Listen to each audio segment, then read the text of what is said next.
Hi friends, welcome to Soumya's cooking channel. ಇವತ್ತು ನಾನು Maggi ಬಳಸ್ಕೊಂಡು ನೂಡಲ್ಸ್ ಮಾಡೋಣ ಅಂತ ಅಂದ್ಕೊಂಡಿದ್ದೀನಿ. ತರಕಾರಿಗಳೆಲ್ಲ ಬಳಸ್ಕೊತಾ ಇದ್ದೀನಿ. ಇದು ತುಂಬಾ ಚೆನ್ನಾಗಿ ಬಂತು ಕೂಡ. ನಾನು ಫಸ್ಟ್ ಟೈಮ್ ಯೂಸ್ ಮಾಡಿದೆ, ಬಟ್ ಚೆನ್ನಾಗಿ ಬಂತು.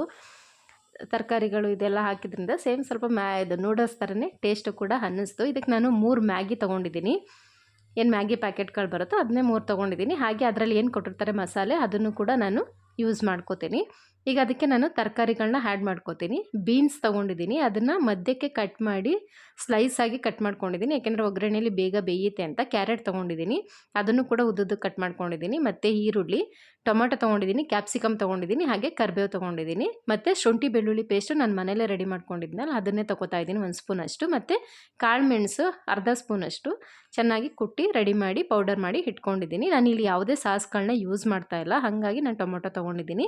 ಹಾಗೆ ರುಚಿಗೆ ಎಷ್ಟು ಬೇಕೋ ಅಷ್ಟು ಉಪ್ಪು. ಈಗ ಮತ್ತೆ ಅದನ್ನು ಮಾಡೋದು ಹೇಗೆ ಅಂತ ನೋಡೋಣ. ನಾನಿಲ್ಲಿ ಒಂದು ಪಾತ್ರೆಯಲ್ಲಿ ನೀರು ಇಟ್ಕೊಂಡಿದ್ದೀನಿ. ಆಲ್ರೆಡಿ ಅದು ಚೆನ್ನಾಗಿ ಬಾಯ್ಲ್ ಆಗ್ತಾ ಇದೆ. ಅದಕ್ಕೆ ನಾನು ಏನು ಮ್ಯಾಗಿ ತೊಗೊಂಡಿದ್ನೋ 3 ಮ್ಯಾಗಿ ಅದನ್ನು ಫುಲ್ಲು ಅದಕ್ಕೆ ಹಾಕೋತಾ ಇದ್ದೀನಿ. ಅದು ಚೆನ್ನಾಗಿ ಒಂದು 3/4 ಭಾಗದಷ್ಟು ಬೇಯಬೇಕು. ಈ ಟೈಮಲ್ಲಿ ನಾನು ಉಪ್ಪು ಕೂಡ ನಾನು ಎಷ್ಟು ಒಂದು ಸ್ವಲ್ಪ, ಅಂದರೆ ತುಂಬ ಜಾಸ್ತಿ ಹಾಕ್ಕೊಳ್ಳಲ್ಲ, ಒಗ್ಗರಣೆಗೆ ಹಾಕೋದ್ರಿಂದ ಸ್ವಲ್ಪ ಹಾಕಿ ಮಿಕ್ಸ್ ಮಾಡಿ ಬೇಯಿಸ್ಕೋತೀನಿ. ಅದು ಒಂದು 5ರಿಂದ 10 ನಿಮಿಷ ಬೆಂದರೆ 3/4 ಭಾಗದಷ್ಟು ಬೇಯುತ್ತೆ. ನಾವು ಪ್ರೆಸ್ ಮಾಡಿದ್ರೆ ಅದು 2 ಭಾಗ ಆದರೆ ಸಾಕು. ಈಗ ನೋಡ್ತಾ ಇದ್ದಲ್ಲ, ಅದು ಬೆಂದಿದೆ. ಈಗ ನಾನು ಅದನ್ನು ಬೇರೆ ಪಾತ್ರೆಗೆ ಸೋಸಿಟ್ಕೋತೀನಿ. ಅದೇನು ಗಟ್ಟಿ ಅಂತ ಅನಿಸಲ್ಲ, ಅಂದರೆ ಅಂಟ್ಕೊಳ್ಳೋದಿಲ್ಲ. ಮ್ಯಾಗಿ ತುಂಬಾ ಚೆನ್ನಾಗಿ ಬರುತ್ತೆ.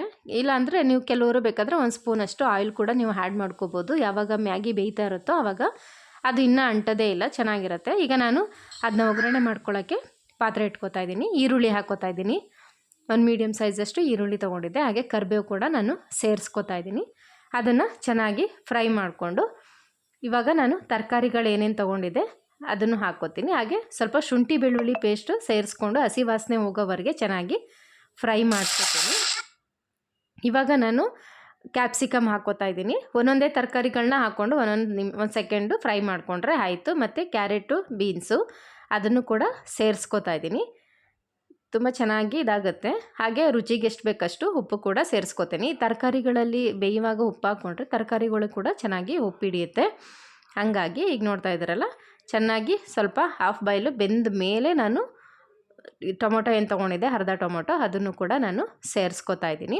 ಹಾಗೆ ಇವಾಗ ಚೆನ್ನಾಗಿ ಬೆಂದಿದೆ ತರಕಾರಿಗಳೆಲ್ಲ ಆಲ್ಮೋಸ್ಟು. ಇವಾಗ ನಾನು ಮಸಾಲೆ ತೊಗೊಂಡಿದ್ನಲ್ಲ, ಮ್ಯಾಗಿ ಮಸಾಲೆ, ಅದನ್ನೇ ಸೇರಿಸ್ಕೋತಾ ಇದ್ದೀನಿ. ಬೇರೆ ಯಾವುದು ಎಕ್ಸ್ಟ್ರಾ ಮಸಾಲೆಗಳೇನು ಹಾಕೋತಾ ಇಲ್ಲ ನಾನು. ಬಟ್ ಸಿಂಪಲ್ಲಾಗಿರುತ್ತೆ, ತುಂಬ ಚೆನ್ನಾಗಿರುತ್ತೆ. ನೋಡ್ತಾ ಇದ್ರಲ್ಲ, ಇವಾಗ ಅದನ್ನೆಲ್ಲ ನೀಟಾಗಿ ಲೋ ಫ್ಲೇಮಲ್ಲಿ ಇಟ್ಕೊಂಡು ಚೆನ್ನಾಗಿ ಫ್ರೈ ಮಾಡ್ಕೋಬೇಕು. ಈಗ ನಾನೇನು ಮ್ಯಾಗಿ ತೆಗೆದಿಟ್ಕೊಂಡಿದ್ನೋ ಅದನ್ನೆಲ್ಲ ನೀಟಾಗಿ ಮಿಕ್ಸ್ ಮಾಡಿದ್ರೆ ನೂಡಲ್ಸು ರೆಡಿ ಆಗುತ್ತೆ. ಇವಾಗ ನೋಡ್ತಾ ಇದ್ದೀರಲ್ಲ, ಚೆನ್ನಾಗಿ ಮಿಕ್ಸ್ ಮಾಡ್ಕೋಬೇಕು. ಆಮೇಲೆ ನಾನು ಕೊತ್ತಂಬರಿ ಸೊಪ್ಪು ತೊಗೊಂಡಿದ್ನಲ್ಲ, ಅದಕ್ಕೆ ಸ್ವಲ್ಪ ಕೊತ್ತಂಬರಿ ಸೊಪ್ಪು ಕೂಡ ನಾನು ಆ್ಯಡ್ ಮಾಡ್ಕೋತೀನಿ. ಹಾಗೆ ನಾನೇನು ಪೆಪ್ಪರು, ಅಂದರೆ ಕಾಳುಮೆಣಸನ್ನ ಪುಡಿ ಮಾಡಿ ಇಟ್ಕೊಂಡಿದ್ನಲ್ಲ, ಅದನ್ನು ಕೂಡ ನಾನು ಮಿಕ್ಸ್ ಮಾಡಿಕೊಂಡು ನೀಟಾಗಿ ನೂಡಲ್ಸ್ಗೆಲ್ಲ ಮ್ಯಾಗಿಗೆಲ್ಲ ಆಗೋ ಥರ ಮಾಡಿಕೊಂಡ್ರೆ ರೆಡಿ ಆಯಿತು. ನೋಡ್ತಾ ಇದ್ದೀರಲ್ಲ, ಪೆಪ್ಪರು ಲಾಸ್ಟಲ್ಲಿ ಹಾಕೋತಾ ಇದ್ದೀನಿ. ನೀಟಾಗಿ ಒಂದು ಮಿಕ್ಸ್ ಮಾಡಿದ್ರೆ ಮ್ಯಾಗಿ ನೂಡಲ್ಸು ರೆಡಿ ಆಯಿತು. ಮಕ್ಕಳಿಗೆ ನಾವು ಸುಮ್ಮನೆ ಅದನ್ನು ನೀರಿಗೆ ಉಪ್ಪು ಹಾಕಿ ಅದು ಮಸಾಲೆ ಹಾಕಿ ಕೊಡೋದಕ್ಕಿಂತ ಈ ಥರ ತರಕಾರಿಗಳೆಲ್ಲ ಹಾಕಿ ಕೊಟ್ಟರೆ ಮಕ್ಕಳಿಗೆ ದೇಹಕ್ಕೂ ತರಕಾರಿನೂ ಸೇರಿದಂಗೆ ಆಗುತ್ತೆ. ಅವ್ರು ಇಷ್ಟಪಟ್ಟಂಗೆ ಮ್ಯಾಗಿ ತಿಂದಂಗೂ ಅನಿಸುತ್ತೆ. ತುಂಬ ಟೇಸ್ಟಾಗೂ ಇತ್ತು, ಚೆನ್ನಾಗೂ ಇತ್ತು. ಫಸ್ಟ್ ಟೈಮ್ ನಾನು ಟ್ರೈ ಮಾಡಿದ್ದು, ಬಟ್ ತುಂಬ ಚೆನ್ನಾಗಿ ಬಂತು.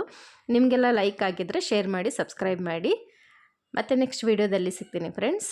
ಓಕೆ, ಬಾಯ್ ಬಾಯ್.